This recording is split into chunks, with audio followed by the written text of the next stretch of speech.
This video is intended for English-speaking Puerto Ricans. I know most of what you know about your heritage is anti-Spanish American propaganda. Let's start with the foundation of our country. During his second trip to the Americas, Christopher Columbus landed in Puerto Rico and named it San Juan Bautista, which means St. John the Baptist. Today we celebrate the discovery of our island and the birth of our nation, and we use Christopher Columbus as the symbol of this new era. If you have a visceral reaction towards Mr. Columbus, you're brainwashed by Anglo propaganda which attempts to put a Spanish face to all brutality. And no, I'm not trying to justify any wrongdoing on behalf of Columbus.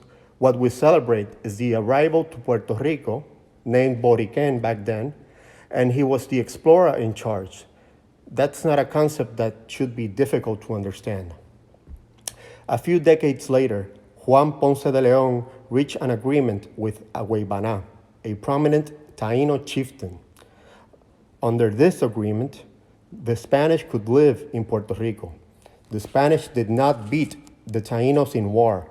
The Taínos made a strategic decision to collaborate with the Spanish to prevent the Caribe Indians from dominating the whole island. The Caribe Indians were brutal cannibals, and they had already conquered the eastern part of the island.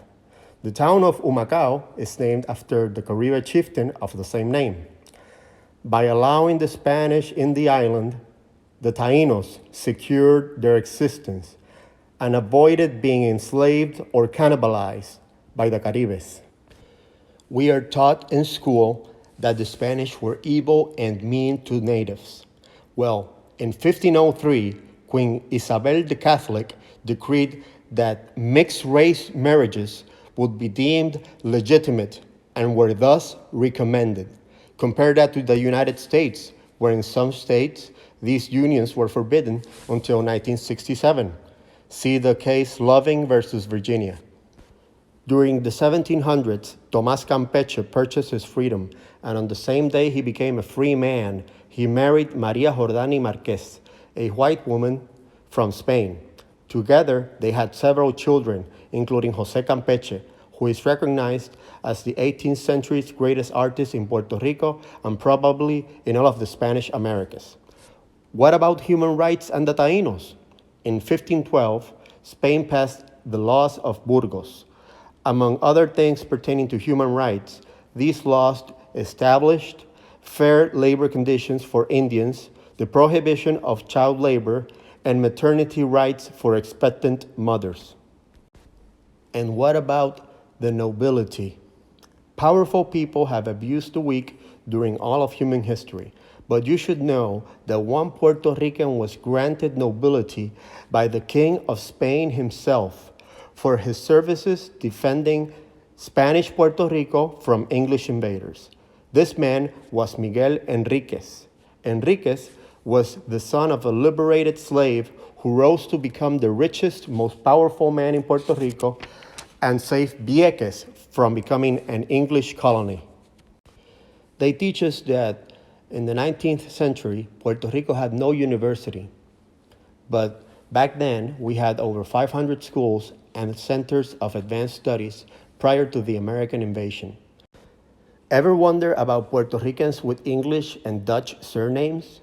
That's because the Spanish government decreed that anyone from a non-Catholic territory who landed in Puerto Rico and converted to Catholicism would be granted freedom. Many brave men and women enslaved by the English or the Dutch escaped to Puerto Rico and converted to Catholicism, thus earning their freedom.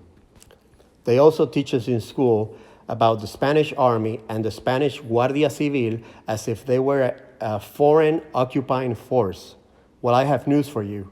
Those Spanish soldiers were indeed Puerto Ricans because Puerto Rico was a province of Spain and all of its inhabitants Spanish citizens. For reference, let's look at the Spanish soldiers who fought against the American invasion in 1898. Over 90% of the soldiers, including most of the high-ranking officers, were Puerto Ricans, and 100% of the organized militias who fought alongside the regular army were Puerto Ricans. Why do you think our ancestors fought in the Spanish army? Were they masochists? Of course not. They were patriots, Spanish patriots. One last note, Puerto Rico was not defeated in war by the United States in the traditional sense. In fact, the final battle on Puerto Rican soil between Spain and the United States in Asomante ay Bonito was won by the Spanish Puerto Rican forces.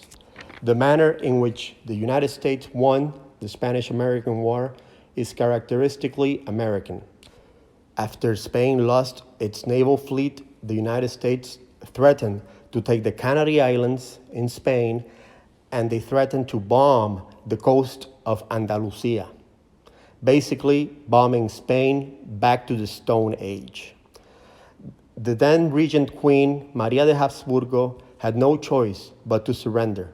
So in typical American fashion, instead of engaging in direct combat with the enemy, they threatened to kill civilians in massive numbers and destroy the Spanish infrastructure.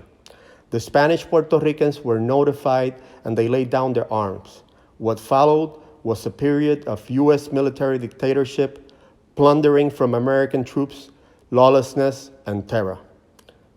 Gracias por escuchar. Ahí os dejo.